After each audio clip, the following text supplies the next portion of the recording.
Hey guys, this is doctor Saurabh Jain और आज हम लेकर के आए हैं मिस्टर गौरव त्यागी जी को। पिछला एक इंटरव्यू हमने किया था, उसमें हमने काफी डिटेल में बात करी थी, लेकिन वो था एग्जाम के हमारे पहले। तो आज जो हम करेंगे डिस्कशन उनसे, अब चूंकि हमारा एग्जाम का रिजल्ट आ चुका है, हमारे पास कट ऑफ्स आ गई हैं, हमारे पास रैंक्स आ गई हैं और इस समय बच्चे बहुत कंफ्यूज हैं, बहुत सारी चीजें और भी वो पूछते हैं। गौरव जी के पास भी बहुत सारे मैसेजेस आ रहे हैं, मेरे पास भी बहुत सारे मैसेजेस आ रहे हैं।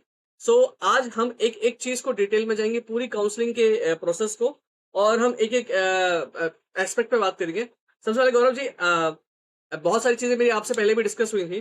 थोड़ा सा मुझे ये बताइए कि अभी जो काउंसलिंग का प्रोसेस होगा वो कब से शुरू होने की उम्मीद है, और हमारे पास बच्चों को कब से प्रिपेयर रहना चाहिए और क्या क्या डॉक्यूमेंट्स उनके पास रेडी होने चाहिए? फर्स्ट ऑफ ऑल जो काउंसलिंग की डेट्स है मुझे लगता है वुड भी था फर्स्ट वीक ऑफ अगस्त में नोटिस आना चाहिए फर्स्ट वीक में। और सेकंड थर्ड वीक से शुरू हो जाएगा क्योंकि अभी सीट मैट्रिक्स का ही एक लॉट आ गया है एक्रेडिशन का, जिसमें 9100 सीट्स हैं और दूसरा लॉट ऑन प्रोसेस में है जिसमें कुछ गवर्नमेंट कॉलेजेस आपको देखने को मिलेंगे। तो वो आने की उम्मीद है जिसमें एनएमसी काम ऑलरेडी कर रही है।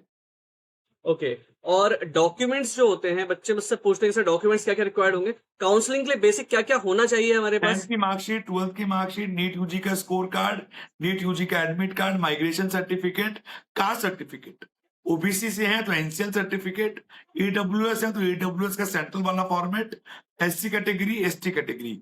ये कुछ फॉर्मेट्स ऐसे हैं जो हमें लेके चलने चाहिए और ये अनिवार्य हैं। ठीक है। और गौरव जी, अभी जैसे मेरे पास ना बच्चों के मैसेज आते हैं, कुछ बोलते हैं कि सर हमारा डोमिसाइल जो है, तो डोमिसाइल कौन से स्टेट से बच्चा एलिजिबल है? मान लीजिए किसी के पास 2 डोमिसाइल्स हैं, जी, तो वो कब डिसाइड होता है, और डोमिसाइल कितना रिसेंट का होना चाहिए? डोमिसाइल अकॉर्डिंग टू मी कम से कम 2 से 3 साल पुराना होना चाहिए। उससे पुराना हाँ। मेरे अकॉर्डिंग नहीं होना चाहिए। तो अगर मान लीजिए किसी के पास ये हम चूज कब करते हैं कि हमको कौन सा स्टेट की काउंसलिंग करनी है? जब हम फॉर्म फिल करेंगे, जब हम नीट यूजी का फॉर्म फिल करेंगे, अच्छा, तब मतलब हमें ये ये हम दिसंबर में पहले ही डिसाइड कर चुके हैं कि हमको कौन से स्टेट की काउंसलिंग नहीं, करनी हम है? चॉइस फिलिंग में भी कर सकते हैं, स्टेट काउंसिल सकते हैं। हाँ, बीच में शायद आपका कैमरा वो हो गया था। जी, अच्छा। तो हम ये चीज अभी भी चूज कर सकते हैं कि कौन सा स्टेट हमको हम ले सकते हैं। अब जैसे मान लीजिए कोई दिल्ली स्टेट से है, तो उसको डोमिसाइल जो है, क्या उसका रिसेंट का होना चाहिए या 3 साल पुराना डोमिसाइल भी चल जाएगा? 3 से पुराना चलेगा। बेसिकली अगर अगर आप पुराना डोमिसाइल को रिन्यू करा लोगे, जितने हम्म, डॉक्यूमेंट लेटेस्ट अपडेटेड होंगे आपके लिए उतना बेहतर है। हम्म, क्या जा रहा है? एक एप्लीकेशन सही। देके रिन्यू तो करवाना है।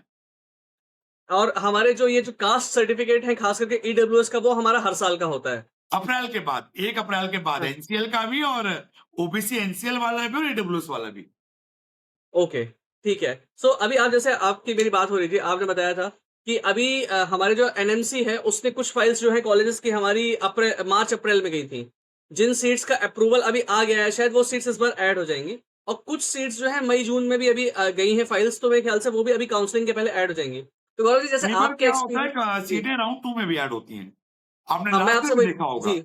सीटें राउंड जी। 2 जी। राउंड 3 में भी ऐड होती हैं। सीट एक्रेडिटेशन प्रोसेस चलता रहता है। फाइलें जाती हैं, इंस्पेक्शंस होते हैं, रिपोर्ट्स बनती हैं, ऑडिट होता है, तो समटाइम इट टेक टाइम। जैसे अभी मान लीजिए किसी ने फर्स्ट राउंड में काउंसलिंग करी, उसके बाद पता चला और कुछ सीट्स ऐड हो गई, गवर्नमेंट की भी ऐड हुई, प्राइवेट की भी ऐड हुई। तो इन इन केस जैसे सीट्स बाद में ऐड होती है, तो क्या जिसने फर्स्ट राउंड में सीट उठा ली उसको नुकसान होता है फिर, क्योंकि उल्टा सेकंड? फायदा होता है, उल्टा फायदा होता है, वो अपग्रेडेशन में जा सकता है। अपनी सीट को रिजर्व करके अपग्रेडेशन में जा सकता है। तो मतलब फर्स्ट राउंड में जो सीट लेता है उसको अपग्रेडेशन के लिए ऑप्ट करना चाहिए, क्योंकि मे भी प्रोबेबिलिटी है कि अगले सेकंड राउंड में और कुछ सीट्स ऐड हो ऑलवेज जाए। करना चाहिए, यही काउंसलिंग का रूल है। कॉलेज लीजिए, अच्छे कॉलेज के लिए लड़ाई लड़िए, क्वालिटी पे ध्यान दीजिए, जगह पे ध्यान बिल्कुल मत दीजिए। Quality, faculty, department. आप डॉक्टर हैं एम्स में तो आपको ज्यादा आइडिया है कि ये कितना हाँ, इंपॉर्टेंट होता है। एक बिल्कुल एमबीबीएस के एब्सोल्युटली। बच्चे को नहीं समझ में आती ये बातें। नहीं, नहीं, नहीं, खासकर बिल्कुल पेरेंट्स को तो एब्सोल्युटली। कतई नहीं आती। पेरेंट्स तो वो समझते हैं जो उनके साथ वाले समझा देते हैं। हम्म, हम्म, मतलब उल्टा कई बार मैंने ऐसा फील किया है कि उनकी नजर में काउंसलर को कम मालूम है हम्म, और उनको ज्यादा मालूम है। मैंने तो ये भी देखा है गौरव जी कि कई बार बच्चे को ज्यादा नॉलेज होता है, क्योंकि वो डे टू डे में इन्वॉल्व इन चीजों में, प्रॉब्लम और वो क्या है, पेरेंट्स को। मैंने आपके पहले पॉडकास्ट में भी कही थी और मैं आज फिर कहूंगा। एक होता है ज्ञान पूरा, एक हम्म, होता है ज्ञान अधूरा। एमबीबीएस वाले में क्या है कि ज्ञान अधूरा बहुत है, इधर उधर की न्यूज़ेस बहुत है, ये भी मिल जाएगा। जैसे मैं आपको एक बात बताऊं, सेमी गवर्नमेंट कॉलेज नाम की चीज बहुत उड़ती है। अगर मैं आपको सच बताऊं ना साहब, तो सेमी गवर्नमेंट नाम की कोई चीज है ही नहीं। वो प्राइवेट कॉलेज ही है actually. They are the cooperative colleges हाँ from the हाँ private organization that in the PP model. PP model के कॉलेजेस हैं वो। अब काउंसलर्स हैं या फैकल्टीज हैं या कोई भी है, दे देते हैं। क्या है, गुजरात के अंदर जीएमईआरएस एक ग्रुप है, हम्म, आपने देखा होगा। जीएमईआरएस के कॉलेजेस हाँ हैं, हाँ मैं नाम, जो शायद गांधीनगर में रानी है, ग्रुप का है वलसाड़ शायद। में हाँ है, हाँ मुरारी में है, हाँ नवसारी में हाँ खुला है। तो हाँ जो हाँ 8 मेडिकल कॉलेजेस हैं जीएमईआरएस के, वो सारे के सारे स्टेट में आते हैं, ओके। और गुजरात क्लोज स्टेट है। ओके। गुजरात क्लोज स्टेट में बाहर का बच्चा जाके ना प्राइवेट में एडमिशन ले सकता है और ना गवर्नमेंट में, वो क्लोज स्टेट है। उस चीज में क्या होता है सौरभ जी, कि जो नए 5 कॉलेजेस हैं, इसका काउंसलर्स ने और फैकल्टी ने हुआ बना दिया है। अच्छा। सेमी गवर्नमेंट है, मिल जाएगा। यानी यहां तक के दावे किए जा रहे हैं कि कट ऑफ के बाद भी मिल जाएगा। क्यों? सेमी गवर्नमेंट है, अलग से काउंसलिंग होती है। ऐसा नहीं है। उन 5 कॉलेजों की 85% सीटें स्टेट को जाती है, 15% ऑल इंडिया को आती है, और वो 15% एमसीसी काउंसलिंग में जाती है। लास्ट ईयर जनरल कैटेगरी की वो सीटें 26-25 लैक्स में खत्म हो गई थी, 1000 रैंक्स में खत्म हो गई थी। उनकी फीस 3,75,000 है पर ईयर। ऐसी ही कुछ सीटें राजस्थान के अंदर हैं, ओके। कोऑपरेटिव सोसाइटी के लिए, उसको हम पेमेंट सीट कहते हैं। गवर्नमेंट कॉलेज में पेमेंट मैनेजमेंट सीट कहते हैं। ऐसी सीट कर्नाटका में भी हैं, ओके। लेकिन उन्हीं के बच्चों के लिए हैं जिनका 12th या डोमिसाइल उस कंसर्न स्टेट से है। अब लोग क्या कहते हैं, इस तरह की बातों को घुमा के ना जबरदस्ती का पैसा ऐंठा जाता है।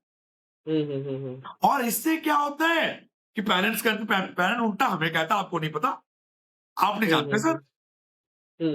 फैक्ट है। एक बात होती है सुननी, एक होती है समझनी, और एक होता है उसको इम्प्लीमेंट करना इन द प्रॉपर सीक्वेंस में। वो समझ नहीं आता सौरभ जी, प्रॉब्लम ये है। एक बात मैं आपको और बताऊं, एक्सपेक्टेड कट ऑफ नाम की चीज होती है। 2 तरह के कट ऑफ हैं, एक होता है मैक्सिमम, एक होता है मिनिमम। मैंने आपके पॉडकास्ट में कहा था कि जो कट ऑफ होगी गवर्नमेंट की 545 प्लस माइनस 10 होगी, तो कट ऑफ 558 559 के करीब बन रही है। ऐसे बहुत दावे ठोके जा रहे थे, 525 520 530। बच्चे को हमेशा मैक्सिमम बताओ, मिनिमम कभी मत बताओ, क्योंकि वो माइंडसेट कर लेता है। पेरेंट्स भी माइंडसेट कर लेते हैं, राइट या रॉन्ग? तो सही बात है क्या? एंड इट में क्रिएट ए प्रॉब्लम। जैसे एक्सपेक्टेड कट ऑफ अगर मैं अपनी बताऊं कि मैंने क्या सोची है, मुझे लगता है 31,000 रैंक तक ऑल इंडिया कोटा में जनरल मिलना चाहिए। 31,500 तक ओबीसी मिलेगा, ईडब्ल्यूएस भी 31,800 तक मिलेगा, एससी 1,54,000 तक मिलना चाहिए, और एसटी 174 मिलना चाहिए। अब इसमें क्या है ना, आपके व्यूअर्स एक सवाल पूछ सकते हैं जिन्होंने कुछ और काउंसलर हायर कर रखे होंगे कि सर कैसे मिलेगा, लास्ट ईयर तो नहीं मिला था। बॉस, बहुत सारे फैक्टर्स होते हैं। Number of colleges, number of droppers, number of implemented seats, state rule regulation bond, government college की फीस स्ट्रक्चर। आपको सुन के बड़ा ताज्जुब होगा सौरभ जी, गवर्नमेंट की फीसें 1,70,000 भी हैं, 2 लाख भी हैं। ऐसा नहीं कि 50,000 की आती हैं, एग्जैक्टली आई नो। ऊपर की भी आती हैं। एमपी में भी फीस शायद ज्यादा ही है, 1 लाख रुपए से ऊपर ही है गवर्नमेंट की। लेकिन ये बात भी पेरेंट्स को समझ नहीं आती। मैं पेरेंट्स को गलत नहीं बोल रहा, मैं ये कह रहा हूं पूरा नॉलेज लीजिए, काउंसलिंग खुद कीजिए, किसी काउंसलर को 25-50,000 रुपए मत दीजिए। लेकिन अगर नॉलेज है तो कीजिए। नॉलेज के अभाव में एक ट्रेंड और चल गया सौरभ जी, आजकल लोगों ने वेब पोर्टल बनाए हैं। उससे काउंसलिंग देखते हैं, पुराना कट ऑफ देखते हैं, एक्सेल लगाते हैं, स्टेट कॉलेज छांटते हैं, कौन कब क्लोज हुआ था, 23, 24, 25, 3 साल का कट ऑफ देख लिया, उससे चॉइसफुल इंग्लिश बना दी, दे दी, बच्चे ने भर ली, कॉलेज मिल गया, वो खुश।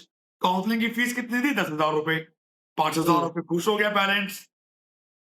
आप कोई 25,000 ले रहा है मुझसे वाल, या 50,000 ले रहा है कोई और, तो उसमें सवाल है, आप बहुत ज्यादा लेते हैं। करना ही क्या है, चॉइस फिलिंग तो करनी है। आपको ये नहीं पता क्वालिटी कितनी मैटर करती है, बात पैसे की नहीं है। मैंने एक एआई टूल पोर्टल बनाया है, हाँ। वो मैंने फ्री ऑफ कॉस्ट कर दिया है, 5,000 रुपए का है। मेरा कहना है, 5,000 रुपए देके किसी को काउंसलिंग करनी है, 10,000 रुपए देके ही करनी है, जाओ पोर्टल पे जाओ, सब कुछ देख लो। वहां पे कॉलेज के chances, fees, stipend, bond, IPD, OPD, एक रफ चॉइस फिलिंग लिस्ट सब अवेलेबल है। ठीक मैंने पूरी विंडो फ्री कर दी है, जाओ जाके देख लो। ठीक ठीक ठीक, सही बात है। जिन्हें 1-to-1 गाइडेंस लेनी है, जिन्हें अच्छी चीज समझनी है, तो जाके काउंसलर से बात करिए या टीचर से बात करिए, या ज्ञान इकट्ठा करें गूगल से, क्लाउड एआई से, यूट्यूब से, इंस्टाग्राम से, फिर उसको एक टेबल पे डाल के नरिशमेंट कीजिए। आप जैसे सीनियर डॉक्टर के साथ बैठ के रूल आउट करें, तब जाके एक नतीजे पे पहुंचे। गौरव जी, क्या होता है आजकल, क्या हो रहा है, इतने सारे फैक्टर्स आ जाते हैं। मतलब क्या होता है, एक तो नंबर ऑफ कॉलेजेस बहुत हो गए हैं। कंफ्यूजन कहाँ से शुरू होता है बता दो, पेरेंट्स को क्यों दिक्कत आती है और क्यों बच्चे फंसते हैं। एक तो कॉलेजेस बहुत सारे सारे हो गए, दूसरा स्कीम्स बहुत सारी हो गई हैं, बहुत सारी ऐसी अच्छी स्कीम्स है जो बच्चे यूज कर सकते हैं जिनका उनको पता ही नहीं है। एग्री। और तीसरी चीज क्या फंस जाती है कि बहुत सारे कॉलेजेस के नाम बड़े और दर्शन छोटे वाले काम है कि वो कॉलेजेस जिन्होंने अपना पहले स्टैंडर्ड मेंटेन किया हुआ था, आज वो कॉलेज उस लेवल के नहीं बचे, केवल उनका नाम चल रहा है, फैसिलिटीज और वहां पे प्रॉब्लम नहीं क्या है। है, बच्चों के दिमाग में वही कॉलेज है। मेरे क्योंकि पास मेरे पास कई कैंडिडेट हैं, कुछ हैं जो 5,000 वाले हैं, 8,000 वाले हैं, 9,000 वाले हैं, 12,000, 15,000, 16,000। इनको क्या लगता है, इन्हें मिलना चाहिए केजीएमसी, इंदौर, भोपाल, नागपुर, बीजे, पूना, अहमदाबाद, बड़ौदा, सूरत, शिमला, पटना, नालंदा, आर्जिकर, मद्रास, मतलब बड़े बड़े ब्रांड। लेकिन सर रियलिटी क्या है, ऐसे बहुत कॉलेज जो अंडररेटेड हैं, जो इन बड़े नामों से अच्छे हैं, क्योंकि ये बड़े रैंक पे मिलेंगे। मैंने जितने भी नाम लिए, ये सब अंडर 5,000, 6,000, 7,000 में खत्म हो जाते हैं। हो सकता है कैटेगरी में जाते होंगे पीछे, जनरल में तो नहीं जाते हैं। एक एम्स की भीड़ लग गई है, लोग नया एम्स लेने को रेडी है, बड़ा कॉलेज छोड़ के। अरे भाई क्यों, एम्स का टैग मिलेगा। क्वालिटी देखिए, बच्चा कल क्या करेगा, आपको नीट पीजी निकालना है, एसएस करना है। शुरू के एक्चुअली 3 साल बहुत इंपॉर्टेंट हैं। मैंने जो अपने पर्सनल एक्सपीरियंस में देखा गौरव जी, कि जो हमारे पुराने वेल एस्टेब्लिश्ड कॉलेज हैं गवर्नमेंट के, जो 40-50 साल से चल रहे हैं, उनके नाम आज भी बहुत अच्छे से फेमस हैं और उनके नाम हर कोई जानता है। कंपैरेटिवली जो अभी हमारे नए एम्स आ रहे हैं, जो अभी एस्टेब्लिश हो रहे हैं, उनके नाम अभी बहुत ज्यादा गुमनाम से हैं। तो अगर चॉइस देखनी हो तो मैं हरदम यही प्रेफर करूंगा कि आप वेल एस्टेब्लिश पुराने कॉलेज में जाइए in comparison to new AIIMS के। क्योंकि एम्स में आपको केवल देखिए दो फायदे मिलते हैं, एक तो आपका बॉन्ड नहीं है, दूसरा आपको एम्स का नाम मिल गया। लेकिन जो ओवरऑल आपकी ट्रेनिंग होगी वो पुराने कॉलेजेस की आज भी मच बेटर है। जैसे मैं अपनी फैकल्टी मैटर्स हैं, उनके ऑथर हैं। लोग जैसे कहते मैं हैं आपको साउथ बता नहीं जाएंगे, साउथ की मैं कम से कम 15 फैकल्टी बता दो जिनकी की किताबें लोग पीजी में एसएस में पढ़ रहे हैं। एग्जैक्टली जैसे मैं आपको बताता हूँ, हमने अभी एसएस के टाइम पे जब काउंसलिंग की थी सुपर स्पेशलिटी के लिए, तो हमने एम्स छोड़ करके हमने मौलाना आजाद और एलएच भरे थे ऑप्शंस, क्योंकि पेरिफेरल एम्स से मच बेटर, क्योंकि ये पुराने कॉलेजेस हैं। ऑल बेटर है, लेकिन प्रॉब्लम क्या है ना, समझते नहीं लोग, अंडररेटेड बहुत हैं, और अगर आप समझाने जाओ तो बेवकूफ हो। यस, सो डेफिनेटली ये बात तो है कि जब काउंसलिंग आप करते हो, चूंकि आजकल एम्स भी एक नए ऑप्शन अभी ऐड हो गए हैं और लोग केवल नाम देख करके सोचते हैं कॉलेज बहुत अच्छा होगा, मे भी बहुत अच्छा हो सकता है ना हो।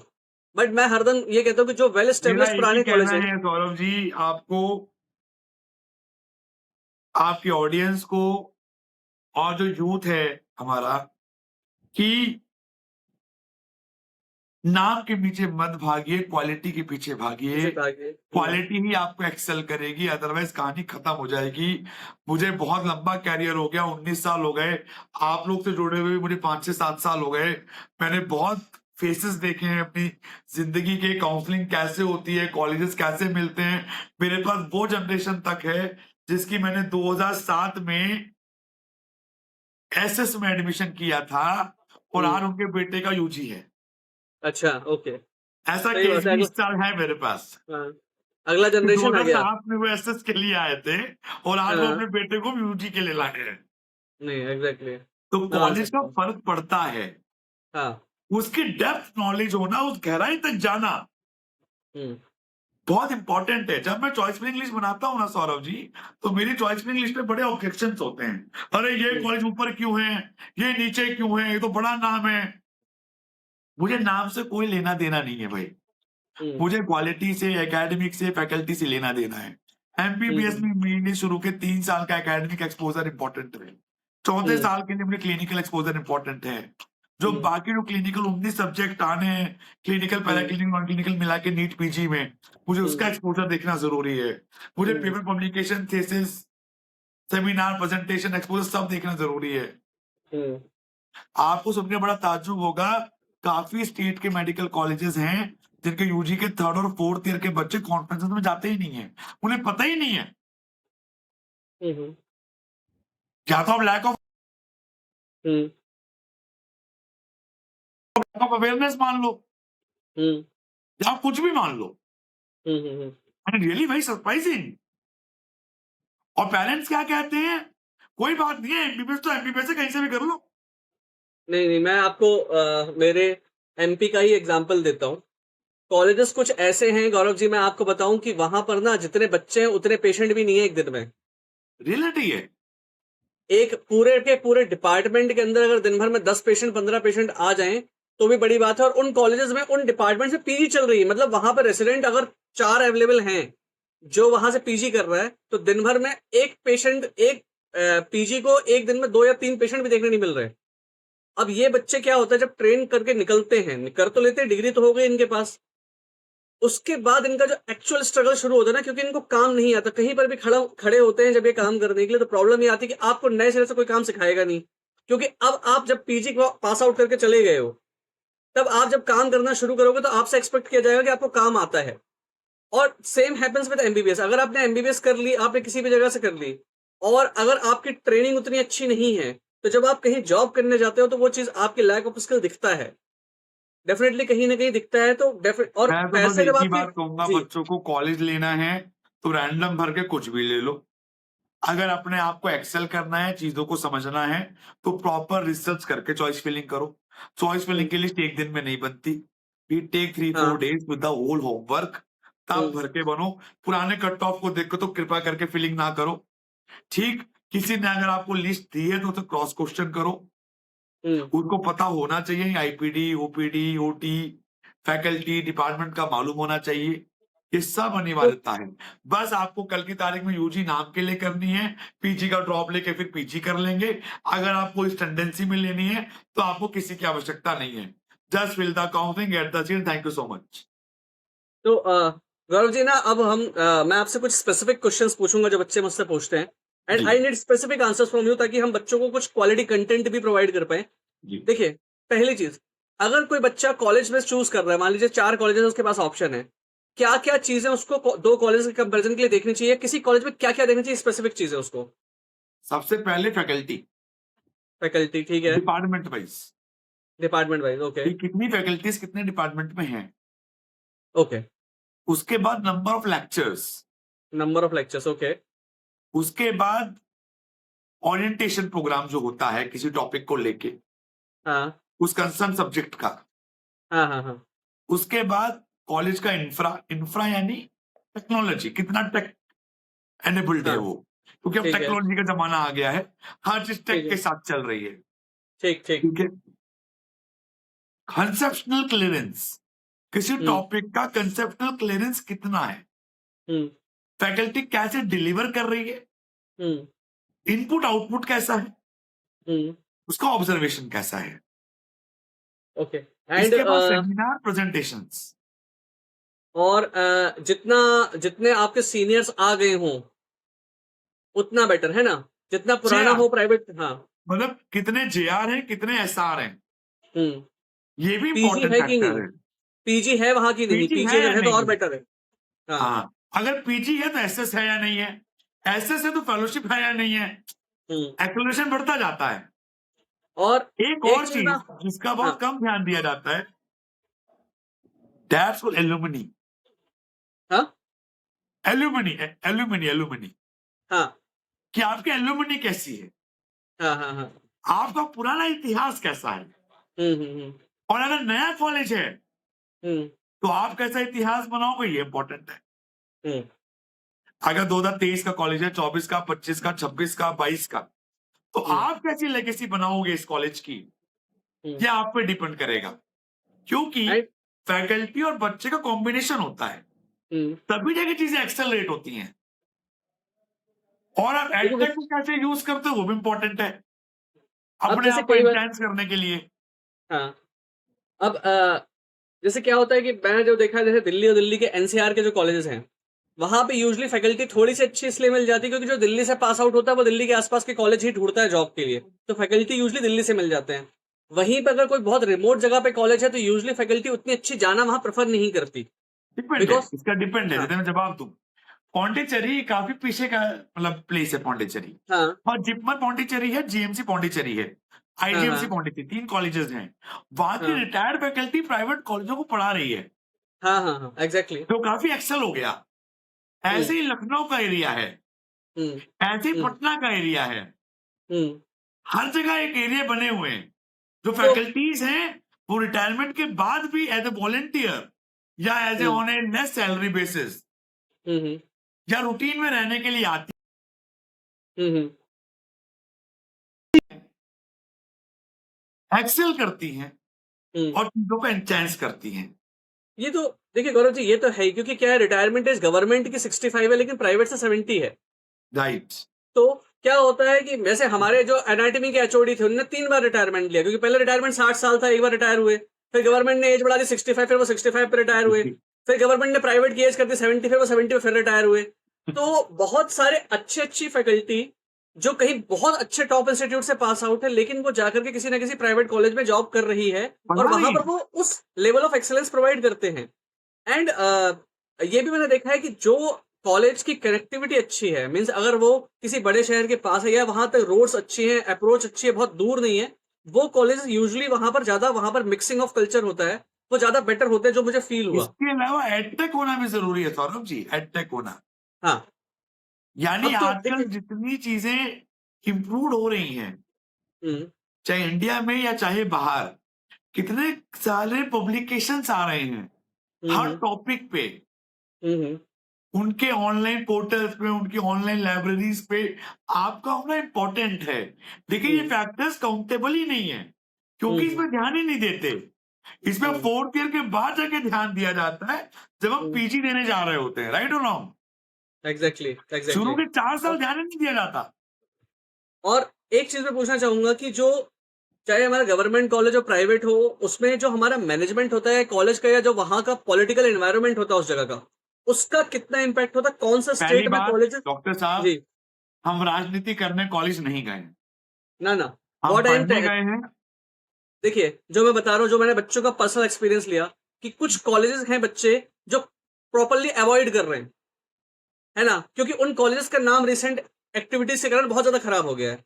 तो कुछ जो है, कुछ फैक्टर्स जो बच्चों को देखना चाहिए, जैसे अब बच्चा मैं आपको प्राइवेट उसका का। जवाब देता हूँ। जी। एक बैच में 150 बच्चा होता है, जी। एक पूरे करिकुलम में मोटा माटी 600 बच्चा आता है, हाँ। 750 बच्चा आता है। उसमें से कुल 10 से 15% ही वो वैरायटी है। बाकी हम्म। 80%, 85% जो बच्चा है, हम्म। कुछ ऐसा है जो डिग्री करके निकलना चाहता है, हम्म। कुछ ऐसा है जो उसको सीखना चाहता है, और हम्म। कुछ ऐसा है जो बस टॉपर रहना चाहता है। हम्म। और जो 15% बच्चा है, हम्म। जो इन सभी चीजों में सम्मिलित है, हम्म। हो सकता है वो इंटेलिजेंट हो सकता है वो टॉपर हम्म। भी हो, हम्म। लेकिन वो मिस्चीव भी है। हम्म। उसके साथ मिस्चीवनेस भी इन्वॉल्व है हम्म, इस पूरी जर्नी के अंदर, है या नहीं है? तो एक्चुअली उनसे जी। थोड़े और ये आइडिया लग जाता है। आप जब फर्स्ट ईयर में जाते हैं, हाँ। आपको आइडिया लग जाता है कौन सी लॉबी कैसी है।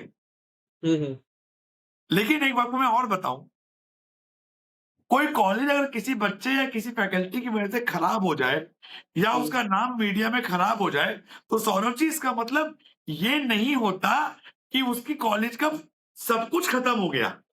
हाँ हाँ, वो तो एग्जैक्टली वो बात तो मैं समझता हूँ। ये कभी नहीं क्योंकि होता। क्योंकि देखिए, जितना बड़ा कॉलेज होगा, जितना बड़ा सिस्टम होगा, मिस हैपनिंग के चांसेस वहां उतने ज्यादा होंगे, कुछ ना कुछ ऑलवेज। यहाँ उनका, है ना। So just because of one incidence पूरा कॉलेज खराब नहीं होता, कॉलेज का कुछ, और कभी कभार चीजें ज्यादा हाइप भी हो जाती है, इसलिए भी ज्यादा नेगेटिविटी आ जाती है। तो ये तो मैं समझ सकता हूँ। और गौरव जी, जैसे क्या होता है कि कुछ चीजें जैसे मैंने देखा है कि बच्चा मान लीजिए प्राइवेट में एडमिशन लेता है ना। कई बार हॉस्टल के बहुत सारे ऐसे रूल्स होते हैं जो बच्चा फॉलो नहीं कर पाता, या कॉलेज वाले स्पेशली परेशान करते हैं। ऐसे सिनेरियोज में क्या होता है, और क्या क्या ये चीज भी आप लोग देख के बताते हो बच्चों को पहले से कि यहाँ पे, मैं अपनी काउंसलिंग क्योंकि की बताऊं।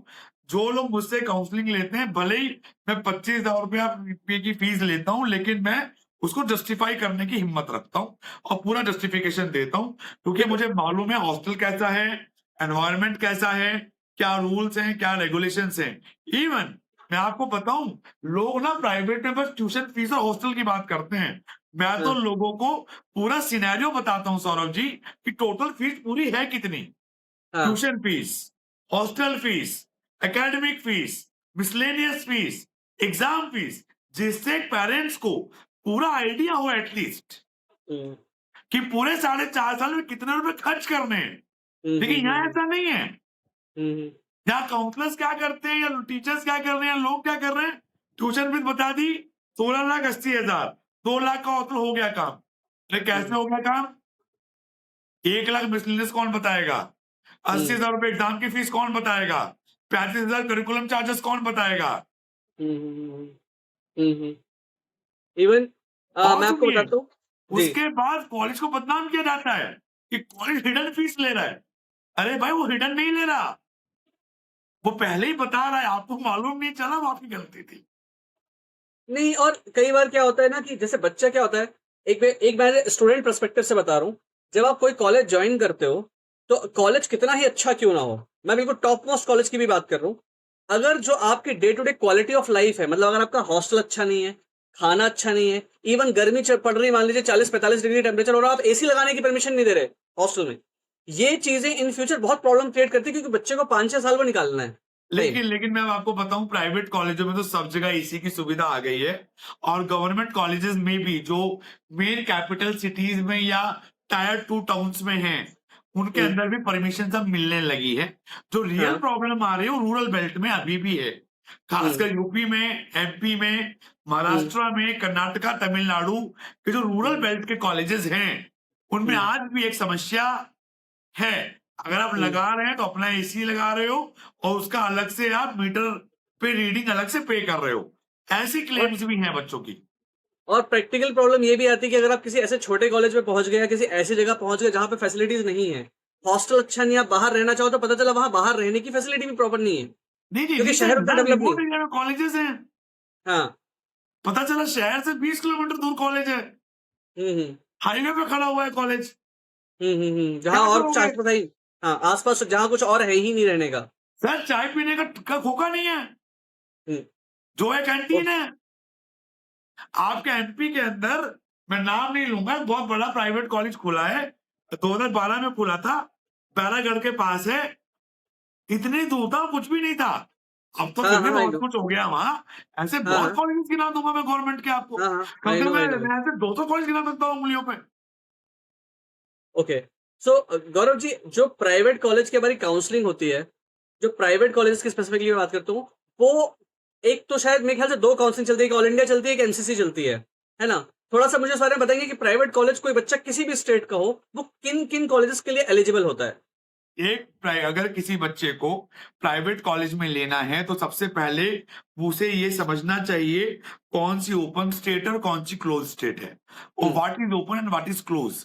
ओपन हम्म, स्टेट वो होती है जहां कोई भी प्राइवेट का बच्चा कहीं भी जाके किसी भी स्टेट में एडमिशन ले सकता है और वो उन सीटों के लिए अलाउड है। और वो कौन-कौन सी स्टेट्स हैं?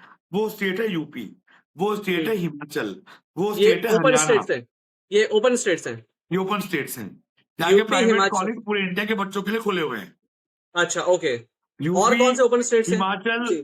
हरियाणा, राजस्थान, तेलंगाना, आंध्रा, तमिलनाडु, कर्नाटका, केरला, ओके। झारखंड, त्रिपुरा, हाँ, बंगाल, हाँ। ये एकदम ओपन स्टेट्स हैं। ओके। बस तेलंगाना, आंध्रा में हाँ, साथ में पौंडीचेरी भी है, पौंडीचेरी। ओके।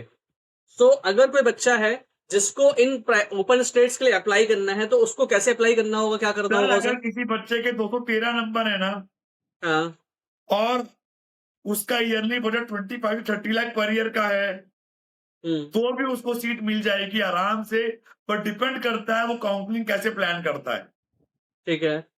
अकेला उसके लिए राजस्थान नहीं है, हाँ, हाँ। ऐसी और भी स्टेट है जहाँ सीट मिलती है और बेटर कॉलेजेस में मिलती है। अभी द तो budget of 25 lakh per year, 30 lakh per year. मैं मान के चलता हूँ किसी का बजट 50 लाख से लेकर के 70 लाख तक के बीच का उनके है लिए ना? हिमाचल है, हाँ, बिहार है, यूपी हाँ। है, हरियाणा है, तेलंगाना है, आंध्रा है, तमिलनाडु है, पौंडीचेरी है। और उसके लिए पोर्टल कौन सा होगा? ये काउंसलिंग कब होगी उनकी? सबके अलग अलग पोर्टल पे फॉर्म भरे जाते हैं। सबकी सिक्योरिटी फीस 2 लाख रुपए है। बस राजस्थान की फीस 5 लाख रुपए है। बाकी स्टेट की जो फीस है वो 2 लाख रुपए है। इस तरह के डिविजन्स भी कहीं ना कहीं अवेलेबल हैं। ओके। सो ये इनको इनके अलग अलग इंडिविजुअल पोर्टल्स पे जाकर के काउंसलिंग के लिए ऑप्ट करना होगा। एकदम फॉर्म भरना पड़ेगा, मेरिट देखनी पड़ेगी, शफलिंग कर सकते हैं। सबके रूल रेगुलेशन अलग हैं। किसी को राउंड 2 में कोई सीट मिली, वो लेके छोड़ के अगले राउंड में जा सकते हैं। इस तरह के बहुत फैक्टर्स हैं जो हम देख सकते हैं अगर हम प्रॉपरली इसको थॉरो हम्म। आउट करते हैं तो। एक्चुअली मैं गौरव जी इसलिए आपसे इतना वो पूछ रहा हूँ क्योंकि मैं चाहता हूँ कि लोग समझे कि काउंसलिंग प्रोसेस में मल्टीपल चीजें होती है और कितनी कॉम्प्लिकेटेड हो जाती है प्रोसेस अगर लेकिन आपको प्रॉपर प्रॉब्लम नॉलेज क्या नहीं है है ना, तो। आजकल ना मैंने आपको बताया पुराना कट ऑफ देख के बच्चे बात करते हैं। काउंसलर्स का भी टारगेट है अपनी फीस लो, बच्चों को अलॉटमेंट कराओ और बात खत्म। क्वालिटी का कोई लेना देना ही नहीं है। Okay. And what about deemed colleges? What about deemed colleges? Deemed colleges का क्राइटेरिया अलग होता है। They are central to be deemed. उनकी लेगेसी, उनकी रॉयल्टी अलग है। सबसे बड़ी बात है नए डीम्ड है ही कम। जैसे तमिलनाडु में 3 आ रहे हैं, तीनों पुराने कॉलेज थे वो कन्वर्ट हुए। मैं आपको एक बात बताऊं, जिनका रैंक 200, जिनके नंबर 213 से लेके 275 के बीच है ना, या 280 290 के बीच है, उन्हें तमिलनाडु के लेगेसी वाले कॉलेज लेने चाहिए। जैसे SRM, Chettinad, Balaji, ACS, Lakshmi Narayan, Vinayaka mission, Bharat. बहुत फर्क है उन चीजों का। हम तमिलनाडु क्यों नहीं जाते? दूर है, लैंग्वेज इशू है, ऐसा नहीं है। They are the quality enabled. Faculty बहुत अच्छी है। पेशेंट लोड उनके पास जरूर कम है, लेकिन फैकल्टी अच्छी है। तो शुरू ओके। के ऐसे 3 साल आपके अच्छे निकल जाएंगे। बाकी स्टेट जो आपको मिल रही है उनमें कंडीशन बुरी है। मतलब यहां तक की हालत है कि लोगों ने कसम खा रखी है यूपी लेना है। अरे भाई क्यों लेना है यूपी? पर लेना है यूपी। मेरा दोस्त पढ़ता है, मेरे पापा ने बताया, अंकल ने बताया यूपी लेना है। अरे यार उतने पैसों में और भी चीज मिल रही है अच्छी जगह। यानी आप नॉर्थ इंडिया में रहने के लिए 22 लाख खर्च करोगे, लेकिन डीम्ड आपको 20 लाख का मिल रहा है, वो नहीं लूंगा। क्यों? दूर है वो। सर तमिलनाडु में है, सर कर्नाटका में है, सर महाराष्ट्र के वर्धा में है सर। अरे भाई साहब क्यों नहीं समझ रहे? ये चीजें बहुत काम आती हैं आगे चल के। तो जो डीम्ड की काउंसलिंग होगी, क्या वो सेपरेट पोर्टल होगा या फिर डीम्ड के लिए भी अलग से? mcc.in, हाँ, mcc.nic.in। मैंने जो पोर्टल बनाया है ना, एआई टूल पोर्टल जो एआई। मैंने हाँ, बताया, उसमें हाँ। सब मैंने अवेलेबिलिटी करा रखी है। Okay, okay. तो मैं अपने बच्चों को कहना चाहूंगा, स्टूडेंट्स को, कि एक एआई पोर्टल, इसका लिंक मैं नीचे दे दूंगा, वहां पर जाकर के आपने गौरव जी के द्वारा बनाया हुआ है, वहां पर जाकर के सारी डिटेल्स आपको मिल जाएगी, आपकी रैंक पे आपको क्या कॉलेज मिल रहा है, क्या मिल सकता है, क्या नहीं मिल सकता। एक बात ओके। मैं और रिक्वेस्ट करूंगा बच्चों से, जी। कोई भी ना, आप काउंसलिंग मेरे से ना लें, हाँ, हाँ। कतई ना लें, मुझे कोई समस्या नहीं है। हाँ, हाँ, हाँ। लेकिन किसी ऐसे से काउंसलिंग करा के खराब कॉलेज लेके साल वेस्ट करें, ये हाँ अच्छा नहीं है। बात हाँ हाँ, साल वेस्ट नहीं हो रहा है, 6 साल जाएंगे सीधे। वो सीधे 6 साल जाएंगे आपके। हम्म एक बात और है, 5,000 10,000 में थोरो नॉलेजेस नहीं मिलती। हम्म यदि मेरा 25,000 लेता हूँ तो फिक्स हूं मैं, हम्म क्योंकि मैं उस बात को डिजर्व करता हूँ और मैं उस बात की सर्विस प्रोवाइड करने का कमिटमेंट देता हूँ। हम्म मेरा एक पैकेज और भी है इससे महंगा, हम्म वो उनके लिए जिन्हें सब कुछ चाहिए। हम्म गवर्नमेंट वालों को बेसिक नॉलेज चाहिए, we are here to give you. Hmm मैं आपको यहां तक बता सकता हूँ आज के स्कूल में कितना पेशेंट आया है। हम्म कोई और बताते तो जवाब देता हूँ, दो जवाब। हम्म हम्म बात थोड़ा सा लॉजिकल करिए। पता है यार, मैं आपको बताऊं, वो सुन के बड़ा ताज्जुब होगा। एक पेरेंट्स है, उनका रैंक वो 3 या 4 हजार है, उन्होंने कोई काउंसलर ऑलरेडी हायर कर रखा है, वो उससे हम्म सेटिस्फाई नहीं थे। उनका फोन हम्म मेरे पास आता है कि सर आप हमारी काउंसलिंग कर दीजिए। उन्होंने हम्म उसको तो 20-25 हजार रुपए दे रखे हैं, हम्म और मैंने उनको इतना कुछ समझा दिया ऊपर वर्बल फोन पे कि सब समझ में आ गया। और वो कहते सर आप एक काम करिए, मैंने काउंसलर 20-25 हजार में हायर कर ही रखा है, आप एक काम करिएगा 5,000 रुपए ले लीजिए हमसे। हम्म जितना ज्ञान आपको 5-10 हजार रुपए पैसे लेके दे रहा है, इतना ज्ञान तो मैं फ्री में देता हूँ फोन पे। ओके। इतना ज्ञान तो मेरा पोर्टल देता है फ्री में। हम्म प्रॉब्लम ये भी है, जजमेंट ऑफ द काउंसलर नहीं हो रहा। हम्म फैकल्टी बन गई है काउंसलर्स, हम्म एक्स्ट्रा इनकम ऐड हो गई। क्यों? उनके पास ऑलरेडी बच्चों का बैकअप अवेलेबल है। हम्म कुछ हैं जो बहुत एक्सेल हैं, हम्म जो जिनको सही है, बहुत अच्छी काउंसलिंग आती है। हम्म मैंने क्या कहा, काउंसलिंग करके कॉलेज लेना अलग बात है, हम्म काउंसलिंग करके अपने रैंक को, डिजर्विंग रैंक हम्म को मैच करके अच्छा कॉलेज लेना, हम्म ये अलग बात है। बस डेफिनेटली। थोड़ा सा फेर है समझने का। एक्चुअली क्या है, the process is very complicated, that's why ना मैं आपसे डिफरेंट एरियाज के बारे में बात कर करके एक्चुअली जो मेरा मेन मैसेज है बच्चों के लिए वो यही है कि बहुत फाइन ट्यून चीजें होती हैं जिनकी गहराई तक जाना जरूरी है। काउंसलर वो कोई सा भी हायर करे लेकिन नॉलेज पूरा लिया जाना जरूरी है और वो समझे उस बात की इंपॉर्टेंस को। क्योंकि क्या होता है, जब आप अभी बैठ के सोच रहे हो ना तो आपको चीजें बड़ी आसान लग रही है, लेकिन जब डायनेमिक होती है चीजें, अपडेट आ जाती है कि अब आपको चॉइस फिलिंग करनी है और उस टाइम पे आपको इन्फॉर्मेशन नहीं मिल रही होती, उस टाइम पे ये प्रोसेस बहुत हैपेजर्ड और बहुत कॉम्प्लिकेटेड लगती है क्योंकि हमने काउंसलिंग करी हुई है। सो गौरव जी, मेरे पास सवाल बहुत सारे हैं मुझसे आपसे पूछने हैं। अगर आज आपके पास टाइम फ्री हो तो मैं आज आपसे वो करूंगा, नहीं तो मैं आपका एक इंटरव्यू और करना चाहता हूँ। वो आप बताइए, मतलब if you are free we can continue, if you are not free then we can, मतलब कुछ हम एक आध दिन के अंदर कभी किसी थोड़े और बहुत टाइप से, क्वेश्चन पूछ लीजिए, मैं दे दूंगा जवाब 10-15 मिनट। है ना? तो थोड़े बहुत हम अभी कर लेते हैं, उसके बाद जो मेरे पास क्वेश्चंस की लिस्ट है हम एक इंटरव्यू और करेंगे, है ना?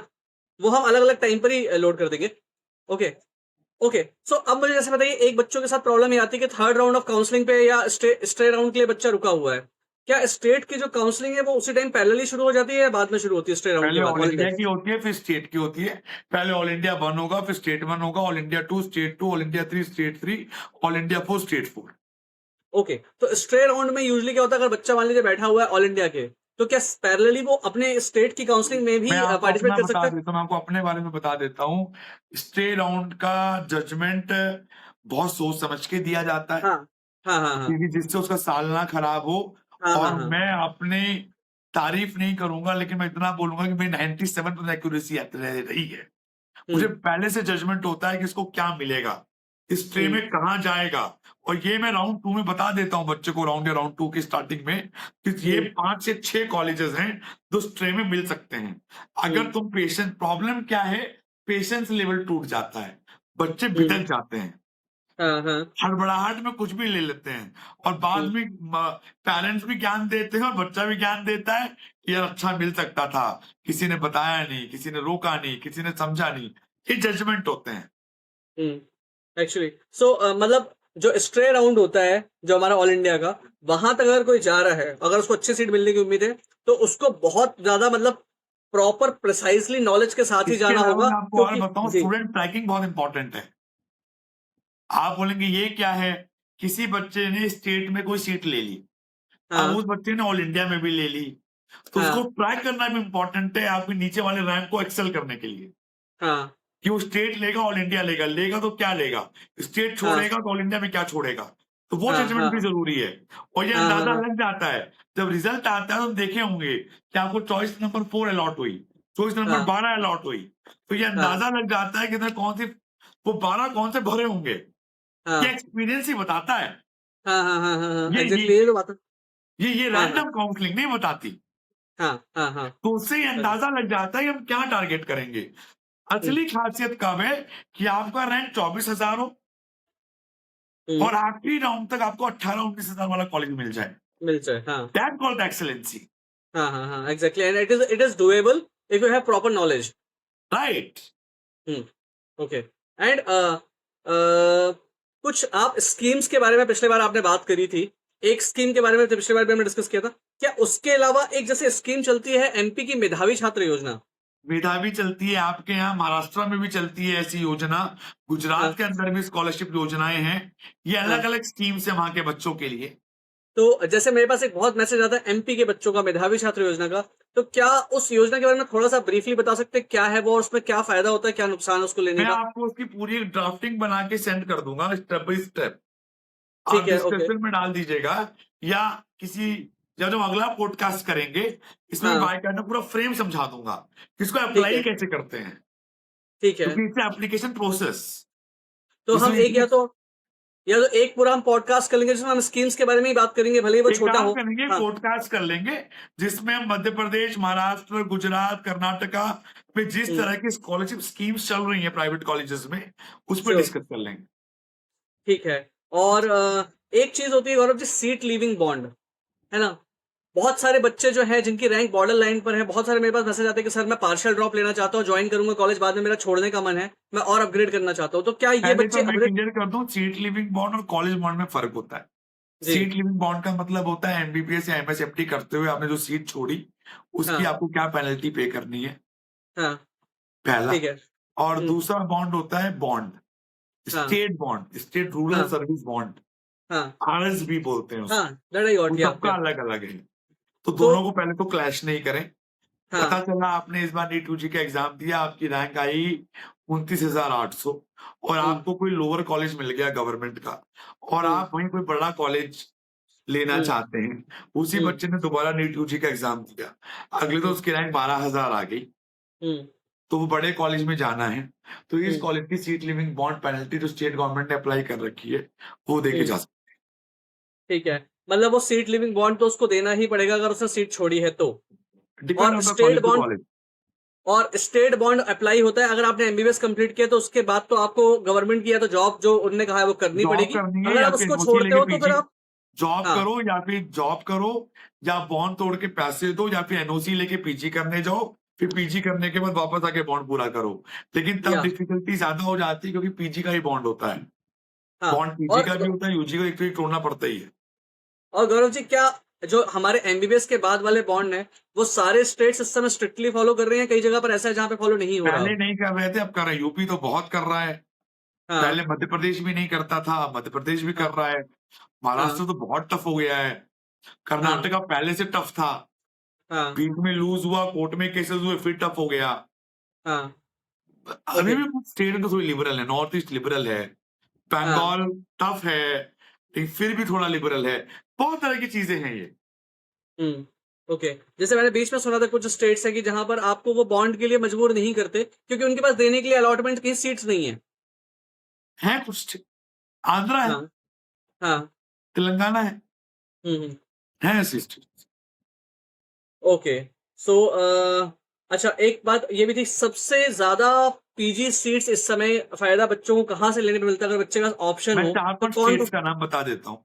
जी कर्नाटका, हाँ महाराष्ट्र, हाँ तमिलनाडु, हम्म यूपी, हम्म तेलंगाना, गुजरात। ठीक है। इनके और अंदर काफी सीट्स हैं, और ओके खासकर क्लिनिकल की सीट्स काफी हैं। और किन कॉलेज किन स्टेट्स में फीस एमबीबीएस की सबसे ज्यादा है गवर्नमेंट की जहां पे फीस अलग अलग गवर्नमेंट की ही कॉलेज की बहुत अलग अलग है, लेकिन अगर आप मुझसे ओवरऑल रफ पूछेंगे तो मुझे लगता है यूपी, कर्नाटका, गुजरात, गुजरात को मैं थोड़ा ऊपर रखूंगा, गुजरात ऊपर है। हाँ बाकी सब गवर्नमेंट की ही सिमिट्री वही 1 लाख 1.25 लाख के रेंज में ही है बाकी सारे। ओके ठीक है। हाँ, Uttarakhand is also high. Uttarakhand की फीस अप्रॉक्सिमेटली कितनी है गवर्नमेंट की? आई थिंक जो वहाँ पे बॉन्ड का कोई सिस्टम है, हाँ, बॉन्ड करोगे तो फीस अलग है, बॉन्ड नहीं करोगे तो फीस अलग है। तो ओके, उसमें ओके, ओके, अलग-अलग फर्क ओके। सो गौरव जी, वैसे तो हमारा इंटरव्यू थोड़ा-सा आज हैफ़-ज़र्ड था, लेकिन बहुत सारी इन्फॉर्मेशन ऐसी निकली जो किसी को नॉलेज नहीं है ना? मतलब मैं खुद अपने पिछले 20 साल की मेडिकल जर्नी में पहली बार सुन रहा हूँ कि इस तरह की चीज़ें होती हैं। And there are definitely many questions in my mind जो मैं आपसे पूछना चाहता हूँ। आज का हमारा पॉडकास्ट थोड़ा लंबा हो गया है, लेकिन मैं एक पॉडकास्ट आपके साथ फिर करूँगा, जिसमें हम सारी योजनाओं के बारे में बात करेंगे, गवर्नमेंट ने क्या-क्या दे रखी है स्टूडेंट्स को। हम थोड़ा-सा बात करेंगे कि सीट लीविंग बॉन्ड ऑलवेज़। कहाँ पर है आई ना? Am always here to help to each and every candidate. मेरे लिए मनी मैटर नहीं करती, मेरे लिए नॉलेज और उसके रिजल्ट्स मैटर हमेशा से करते आए हैं। इसीलिए मुझे 19 साल हो गए हैं इस करियर में और एक ही जगह रुका हुआ हूँ मेडिकल पे ही, नहीं, डाइवर्ट डेफिनिटली। नहीं हुआ हूँ। डेफिनेटली देखिए, जिसको आपकी सर्विसेज लेनी होंगी वो ले सकता है।